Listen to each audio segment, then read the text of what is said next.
ለሊ ሰዓቱ አልደረሰም እንዴ? ቤዛ ደርሷል ዶክተር። በቃ መጣ እንዴ? ወዴት ልትሄድ ነው?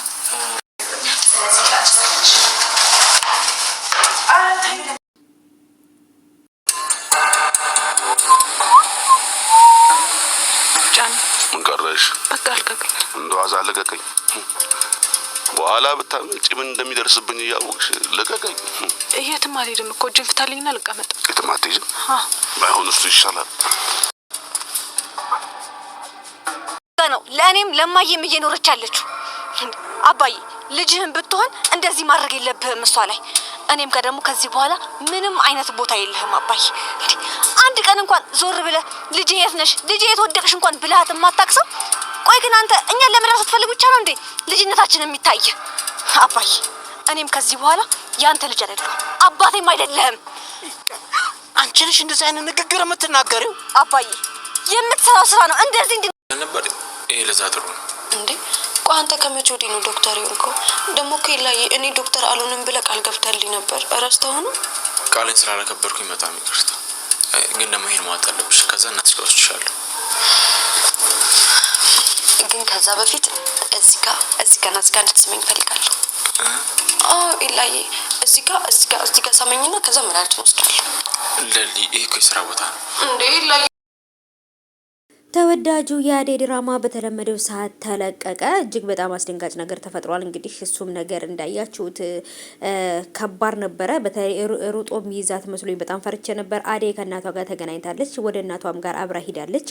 አባትዮ ሲያገኛት የእውነት እናቲቱን ገፍትሮ ጥሎ እሷን ይዞት ሄዳል ብዬ ፈርቼ ነበረ። ከጫኔ አምልጣለች። ለሙዬም አሁንም እንግዲህ ኤላዬ እያለች ዶክተሩን እንግዲህ ኤላ እያለች እየተጃጃለች ነው ማለት ነው።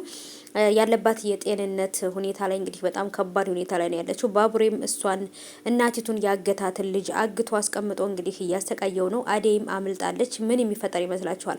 አደይ ከዛም በኋላ ምንም አይነት ነገር ሳትፈልግ ወደ ከተማ የምትመለስ ነው የሚመስለኝ። ሰላም ውድ የተከበራችሁ የቻናል ተከታታዮች እንዴት ናችሁ? ከኔ ጋር ሁሉ ሰላም ነው። ሰላማችሁ ይብዛልኝ ባላችሁበት ውድ ቤተሰቦቼ። ለቻናል አዲስ ከሆናችሁ ሰብስክራይብ አድርጋችሁ ቤተሰቡን ነባሮች ዌልካም እንኳን በሰላም መጣችሁ ብያለሁ። ተወዳጁ የአደይ ድራማ በተለመደው ሰዓት ሳይሆን በጣም ዘግይቶ ነው። በጣም ዘግይተው ባልተጠበቀ ሰዓት ነው የለቀቁት ማለት ነው። በዛ ሰዓት ይለቀቃል ብዬ ምንም አልጠበቅኩም ነበረ። ቢሆንም ግን ደግሞ እንግዲህ መጥቼላችኋለሁ ማለት ነው።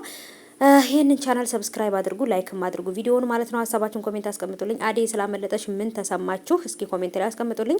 እኔ በጣም ደስ ብሎኛል። አባትዮ አሁንም መልሶ ሚይዛት መስሎኝ ፈርቼ ነበር።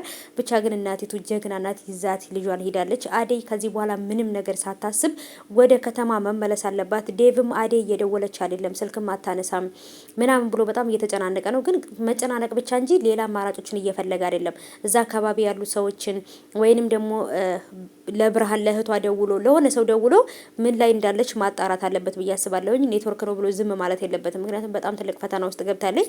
አባቷ እንግዲህ ለሌላ ሰው ሊሸጣት ነው ማለት ራሱ ይቻላል። እጅግ በጣም ከባድ ነው። አሁን ላይ እየተፈጠረ ያለው ነገር ትንሽ አስደንጋጭ ነው። አባትዮ ይሄን ነገር ያደርጋል ብዬ አላሰብኩም። ቤዛም በለሊ ላይ ይሄን ነገር ማድረጓ ምንም እየቆጫትና እየጸጸታት አይደለም ማለት ነው። የምትገርም ልጅ ናት ሆነት ለመናገርና ሰው እንዴት መጥፎ ነገር አድርጎ እንዴት የሰውን ሕይወት አበላሽቶ አይጸጸትም? በጣም ነው የምትገርመው። እንግዲህ የበፊት እናቷ እያለች ቤተሰቦቿ በህይወት እያሉ ያለውን የህይወት እንትን ነበረ እያስታወሰች ያለችው እንጂ ከዛም በኋላ የነበረው ነገር ምንም የምታስታውሰው ነገር የለም። በጣም ታሳዝናለች። ሁሉ ነገር ተስተካክሎ ጤንነቷ ተመልሶ ያለው ነገር ታስታውሳለች ብዬ አስባለሁ። መድኃኒት ራሱ አሁን ላይ እየሰጧት ያሉት እያታለሉ ነው ማለት ነው። ዶክተሩም እንግዲህ ኤላ ነው ብላ እያለች ያለችው ኤላ ያደረጋትን ነገር ብታስታውስ ስሙንም አጠራም ነበር እና ዶክተሩ በጣም ተጨናንቋል። ባቡሬም እዛ ጋር በጣም ስሜታዊ እየሆነ ነው። ከባድ ነው በጣም